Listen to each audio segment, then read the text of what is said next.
आज का हमारा टॉपिक है न्यूटन का थर्ड लॉ और ग्रेविटेशन। ग्रेविटेशन किस टाइप से न्यूटन के थर्ड लॉ पर डिपेंड करता है वो हम लोग सीखेंगे।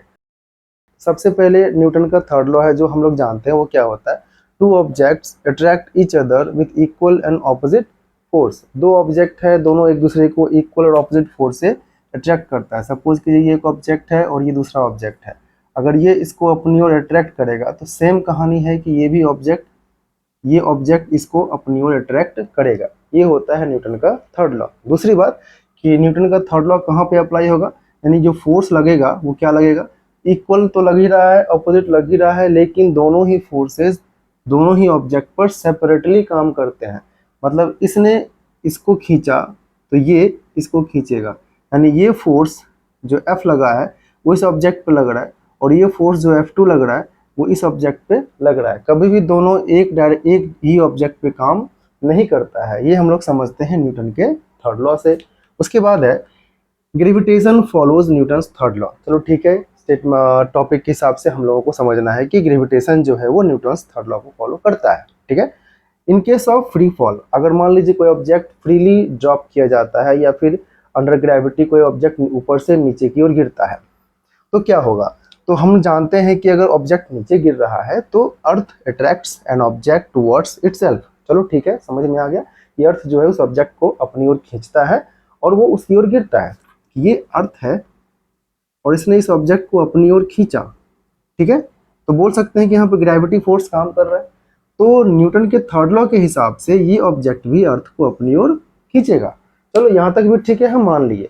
लेकिन समस्या ये आती है, क्वेश्चन एराइज होता है कि we can see the object moving but cannot see the earth moving। why? Question ये राइज होता है कि हम लोग ऑब्जेक्ट को मूव करते हुए तो देख पाते हैं, लेकिन अर्थ ऑब्जेक्ट की तरफ जा रहा है ये हम लोग नहीं देख पाते हैं। तो इसको समझने के लिए क्या आएगा हमारे काम में, न्यूटन का सेकंड लॉ आता है। देखो सबसे पहली बात, न्यूटन का सेकंड लॉ क्या कहता है, तो force equals to mass into acceleration. ठीक है, ये फाइनल फॉर्मूला है उसका। यहाँ से आप निकाल लो एक्सेलरेशन तो मिल जाता है फोर्स बाय मास। ठीक है, अब ये कहानी आप समझ लो, acceleration equals to force by mass. अब ये बात हो जाती है acceleration is inversely proportional to mass. बहुत बढ़िया है। ठीक है, तो कहानी हो जाएगा मास अगर बहुत ज़्यादा है तो एक्सेलरेशन बहुत कम होगा, अगर मास बहुत कम है तो एक्सेलरेशन बहुत ज़्यादा होगा। समझ में आया बात ना, क्या कहा जा रहा है कि मास बढ़ने से यानी मास ज़्यादा होने से एक्सेलरेशन कम होगा और मास घटने से एक्सेलरेशन बढ़ जाएगा। अब दो केस बात कर लेते हैं। मास ज़्यादा किसके केस में है, अर्थ के केस में या ऑब्जेक्ट के केस में। ये हमने लिया था अर्थ और ये हमने लिया था ऑब्जेक्ट, तो इसका मास जो है वो कहीं ज़्यादा है, अर्थ के कंपैरिजन में बहुत ज़्यादा है।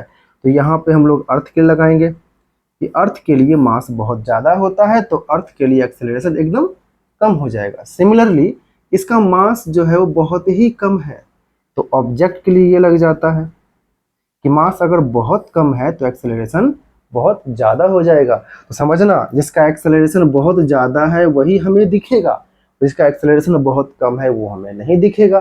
तो कॉन्सेप्ट तो क्लियर हो गया हमारा कि अर्थ का मास ज़्यादा है इसलिए एक्सेलरेशन इतना कम हो जाता है कि हम लोग उसको नेगलेक्ट कर देते हैं, हम लोग देख ही नहीं पाते हैं कि मास जो है ऑब्जेक्ट अर्थ जो है वो मूव कर पा रहा है। लेकिन ऑब्जेक्ट के बारे में बात करते हैं तो ऑब्जेक्ट का मास इतना कम है तो उसका एक्सेलरेशन हमें दिख जाता है। सो इस क्वेश्चन का आंसर क्या हो जाता है कि ऑब्जेक्ट का मास कम होने के कारण इसका एक्सेलरेशन ज़्यादा है और हम देख पाते हैं कि ऑब्जेक्ट मूव करता है। लेकिन अर्थ का मास बहुत ज़्यादा होने के कारण उसका एक्सेलरेशन कम हो जाता है या बहुत बहुत कम हो जाएगा, जिससे हम लोग उसको मूव करते हुए नहीं देख पाते हैं। तो अर्थ का मोशन नहीं दिखेगा क्योंकि मास ज़्यादा है, ऑब्जेक्ट का मोशन दिखेगा क्योंकि उसका मास कम है। तो आप उसमें एक और लाइन ऐड कर सकते हो, मास कम एक्सेलरेशन बहुत ज़्यादा, मास ज़्यादा एक्सेलरेशन बहुत कम। अगर कोई डाउट हो तो आप कमेंट में हमें पूछ सकते हैं।